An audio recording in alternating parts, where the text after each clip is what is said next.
আমরা কাদিয়ানের বিরুদ্ধে কথা বলি, এটা কখনোই গীবত নয়। আমরা হিজবুত তাওহীদকে নিয়ে কথা বলি, এটা কখনোই গীবত নয়। কারণ তারা মানুষের ঈমান চোর, তারা মানুষের ঈমান চুরি করে নিয়ে যাচ্ছে, ঠিক কিনা ধরে বলেন।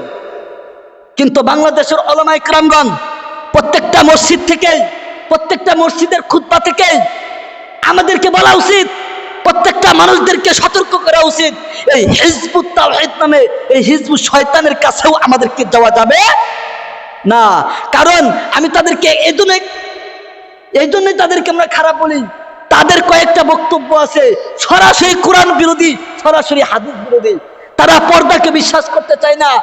এই ইমাম, হিজবুত তাওহীদের ইমাম, আমরা তো কই ইমাম রস্যই দিয়ে, আর তারা কয় ইমাম। তারা কি বলে? ইমাম বলে।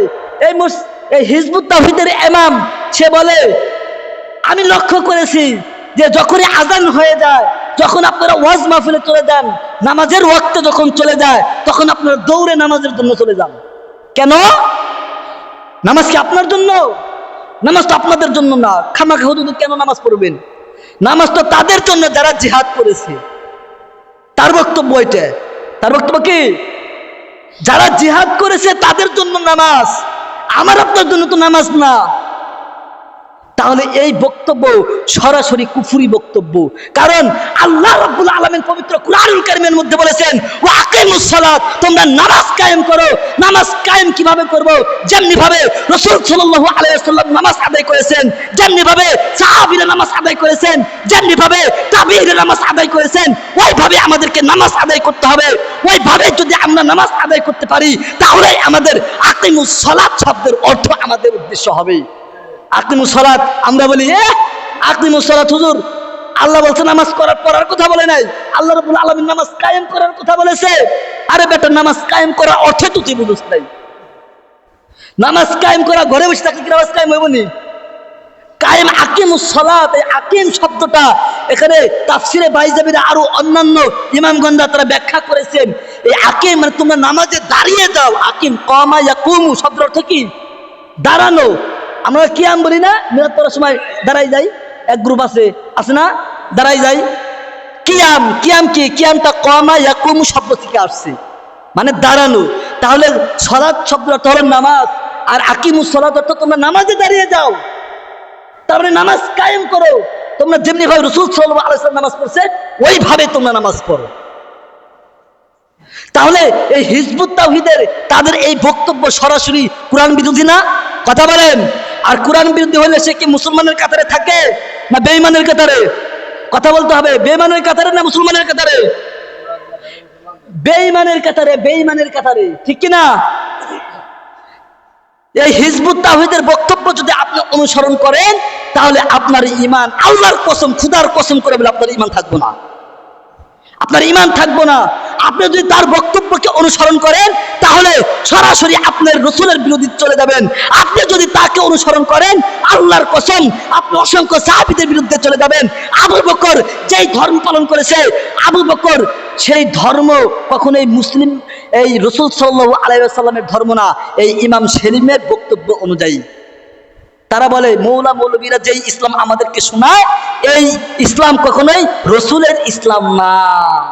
আমি আল্লাহ রাব্বুল আলামিন আমাকে পাঠাইছে প্রকৃত ইসলাম তুলে ধরার জন্য। খবিস ওরে বলে এই প্রকৃত ইসলাম প্রচার করার জন্য পাঠাইছে। মুখে নাই দাড়ি, বদমাইশের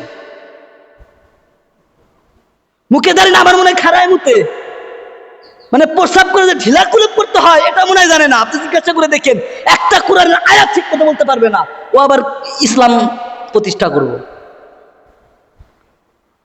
সে বলে এই মোল্লাদের ইসলাম প্রকৃত ইসলাম না, এই নবীর ইসলাম না, আমরা যে ইসলাম নিয়ে আসছি এটা হলো প্রকৃত ইসলাম। তাহলে রাসূল সাল্লাল্লাহু আলাইহি ওয়াসাল্লাম শিক্ষা দিয়েছে সাহাবীদেরকে, সাহাবীরা শিক্ষা দিয়েছে তাবিঈনকে, সবাই তাহলে বেঈমান না তার বক্তব্য অনুযায়ী।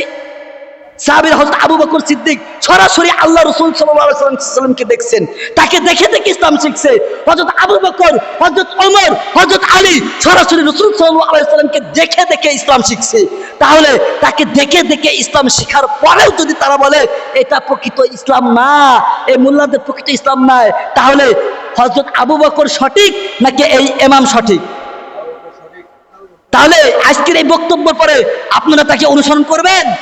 কথা বলেন, অনুসরণ করবেন? তাদের মজমার মধ্যে দেখবেন আপনাকে টাকা দিয়ে গাড়ি ভাড়া করে আপনাকে নিয়ে যাবে তাদের সমাবেশে যাওয়ার জন্য।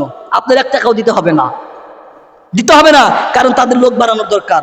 বাংলাদেশে এমন হয়ে গেছে, সারা বাংলাদেশে এটা ছড়াই গেছে। এটা এখন আলেমরা দেখেন নাই যে নোয়াখালীতে একটা সমাবেশ করছে? এরকম সমাবেশ শুধু নোয়াখালী কেন, সমগ্র বাংলাদেশে প্রত্যেকটা জেলায় জেলায় করা দরকার, প্রত্যেকটা মসজিদ থেকে প্রতিবাদ করার দরকার। প্রিয় ভাইয়ের আমার, ঈমান সম্পর্কে আলোচনা করতেছিলাম।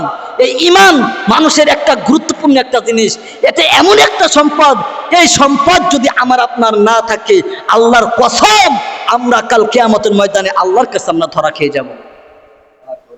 বলেছিলাম 6টা জিনিস। কয়টা জিনিস? 6টা জিনিস। সময় সংক্ষিপ্ত, সময় শেষ।